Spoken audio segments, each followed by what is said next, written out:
Hello students, मेरा नाम नीरज कुमार है और मैं ड्रीम्स वे एकेडमी की तरफ से आपका स्वागत करता हूं। मैं आपको हिंदी पढ़ाने जा रहा हूं, तो चलिए करते हैं फर्स्ट लेक्चर स्टार्ट हिंदी का। अच्छा, जान लेते हैं पहले हिंदी क्या है। हिंदी हमारी मातृभाषा है या फिर इसको राष्ट्रभाषा बोल सकते हैं या राजभाषा बोल सकते हैं। बात आती है इसका उद्गम स्थान क्या है, मीनसे इसका ओरिजिन कैसे कैसे हुआ। तो बात आती है ओरिजिन के बारे में, उद्गम के बारे में। सबसे पहले बात आती है कि भाषा क्या है।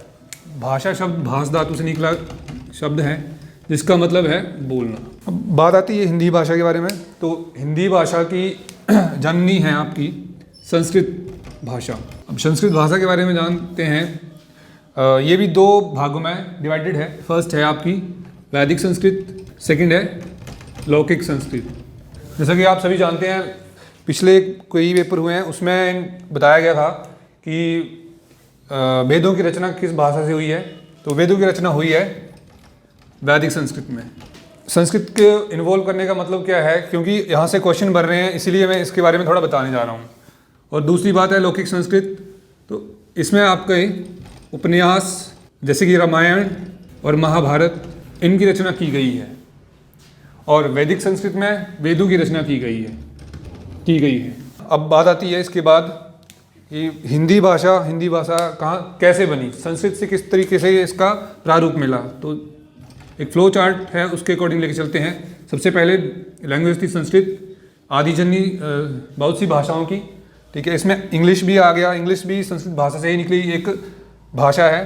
तो संस्कृत के बाद इसका प्रारूप हिंदी के बारे में बात करें हम, पाली आया, उसके बाद पाली के बाद प्राकृत आया, उसके बाद अपभ्रंश, और इसके बाद अवहट रूप आया। और अवहट के बाद बात करें तो पुरानी हिंदी या फिर हिंदी के बारे में अगर क्वेश्चन आएगा आपको कि हिंदी भाषा का कौन सा रूप प्रयोग कर रहे हैं, तो आप इसका आंसर देंगे अपभ्रंश रूप, ठीक है। बोर्ड काफ़ी बड़ा हो गया है तो आप नोट कर लें इसको, और मैं इसको रब करने जा रहा हूँ। अच्छा, अभी हिंदी जो है, हिंदी भाषा हमारी मातृभाषा या इसको बोल सकते हैं कि राजभाषा कैसे बनी। ब्रिटिश रूल से के समय में ऐसा था कि फारसी भाषा का प्रयोग सरकारी कामकाज में होता था। बट आफ्टर इंडिपेंडेंस हिंदी भाषा को राजभाषा का दर्जा दिया गया। तो बात आती है कि हिंदी भाषा को राष्ट्रभाषा या राजभाषा कब बनाया गया। तो ये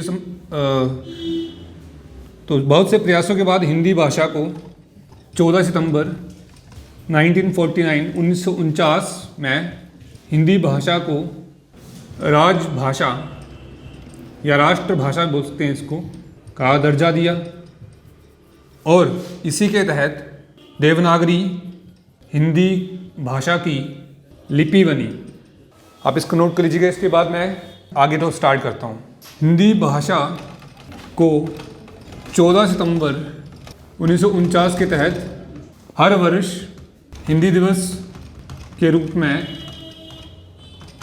इसलिए मनाया जाता है क्योंकि 14 सितंबर 1949 को हमारी ऑफिशियल लैंग्वेज, हमारी भाषा बनी थी हिंदी 14 सितंबर को। इसीलिए 14 सितंबर को हम हर वर्ष हिंदी दिवस मनाते हैं।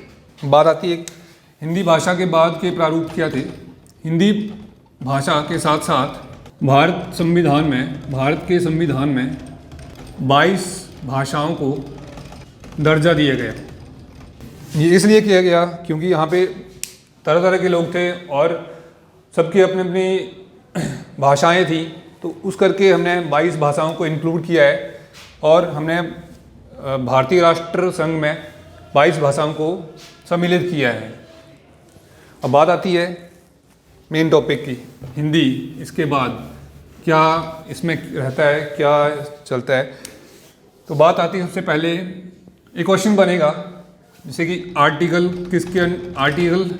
343 से लेके आर्टिकल 351 तक भाषा हिंदी भाषा का और बाकी राज्य और राजभाषाओं संविधान में सम्मिलित किया गया। आप नोट डाउन कर सकते हैं। उसके बाद करते हैं मेन स्टोरी स्टार्ट। बात आती है हिंदी भाषा की, या कोई भी भाषा ले लो तो हिंदी भाषा में भाषा की सबसे छोटी इकाई वर्ण को या अक्षर को कहते हैं। या हम इसको इस तरीके से बोल सकते हैं, वर्ण वह छोटी से छोटी ध्वनि है, छोटी से छोटी ध्वनि है जिसके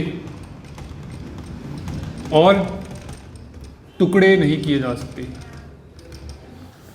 नहीं किए जा सकते हैं। उसे हम वर्ण या अक्षर बोलते हैं। वर्णों के मेल से शब्दों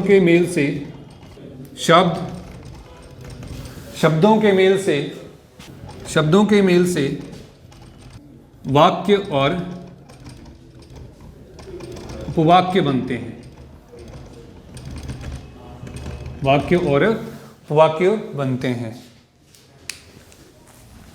तो ये है आपका वर्ण, ठीक है।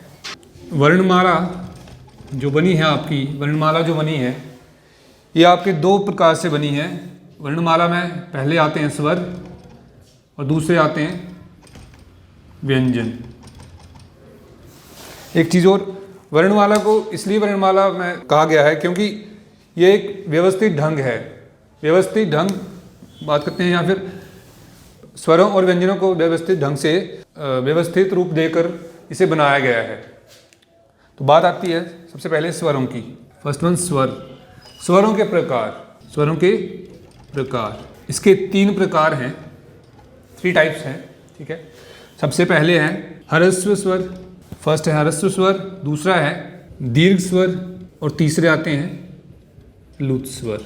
वैसे तो टाइप्स इसको कई तरीकों से इसको डिवाइड किया जा सकता है, बट जो हमारे लिए इम्पोर्टेंट है वो यही है, ह्रस्व स्वर, दीर्घ स्वर और प्लुत स्वर।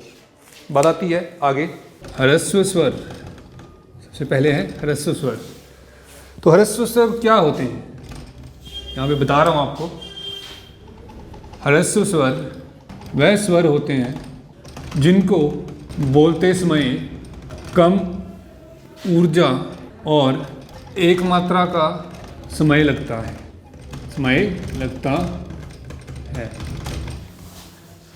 इनको बोलते समय बाकी स्वरों के कंपैरिजन में बहुत कम समय लगता है। ये आते हैं ह्रस्व स्वर। ये हैं आपके, या इनको हम मूल स्वर भी बोल सकते हैं। ये हैं अ, ई और उ, ठीक है। और एक और आता है इसमें री। हमारे ग्रामेरियंस ने, हमारे व्याकरण बनाने वालों ने री को भी इसमें रखा है। कई जगह पर यूज़ किया जाता है, तो इसलिए मैं ह्रस्व स्वर में रखा गया है इसे। अब बात आती है नंबर 2 पे दीर्घ स्वर। दीर्घ स्वर क्या होते हैं देखेंगे। दीर्घ स्वर वह स्वर होते हैं जिनको बोलते समय ह्रस्व स्वरों से अधिक ऊर्जा का प्रयोग होता है, या इनको बोलते समय 2 मात्राओं का प्रयोग किया जाता है। 2 मात्राओं का प्रयोग किया जाता है। इनको बोलते समय 2 मात्राओं का प्रयोग किया जाता है, या फिर अधिक ऊर्जा का प्रयोग होता है। किन से? ह्रस्व स्वरों से। बात आती है कौन कौन से हैं ये हैं आपका आ, ई, उ, ए, ओ, औ। बस यही हैं आपके दीर्घ स्वर। अब चलते हैं इसके आगे। एक और टाइप बच गया इसका, प्लुत स्वर। थर्ड प्लुत स्वर। यह वह स्वर हैं, लिखेंगे आप, यह वह स्वर हैं जिनको बोलते समय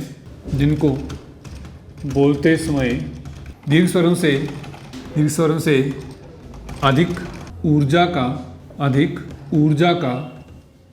प्रयोग होता है और इनका उच्चारण करने पर 2 से अधिक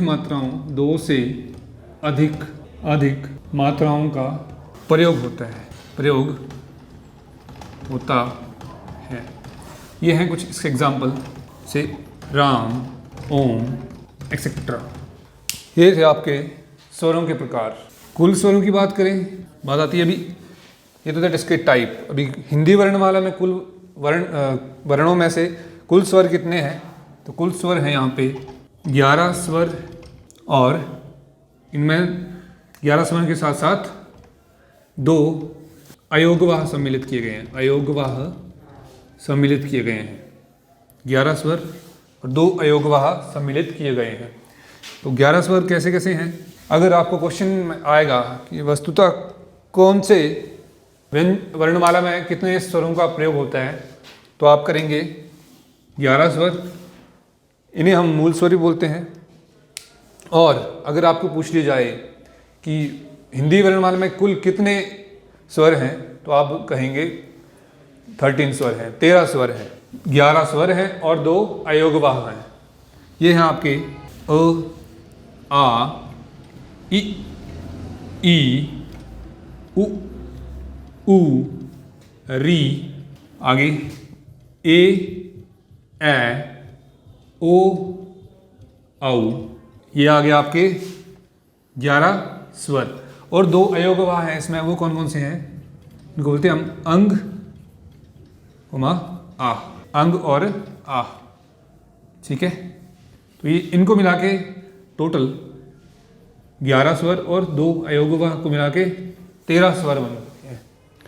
अगर बात करें तो हिंदी वर्णमाला में कुल कितने स्वर और व्यंजन हैं, तो स्वर आपके 11 हैं और 33 आपके मूल व्यंजन है या फिर व्यंजन है। बट अगर आपको क्वेश्चन आएगा हिंदी वर्णमाला में कुल व्यंजन कितने हैं, तो आप बताएंगे 52। ये कैसे कैसे होंगे हम आगे नेक्स्ट लेक्चर पे पढ़ेंगे। ठीक है दोस्तों, तो आज के इस लेक्चर को हम यहीं पर एंड करते हैं, लेके चलेंगे नेक्स्ट लेक्चर में कंटिन्यू करेंगे अगला टॉपिक। अगर आपको वीडियो पसंद आई हो तो लाइक कर दें, शेयर कर दें और हमारे चैनल को सब्सक्राइब कर दें। Thank you.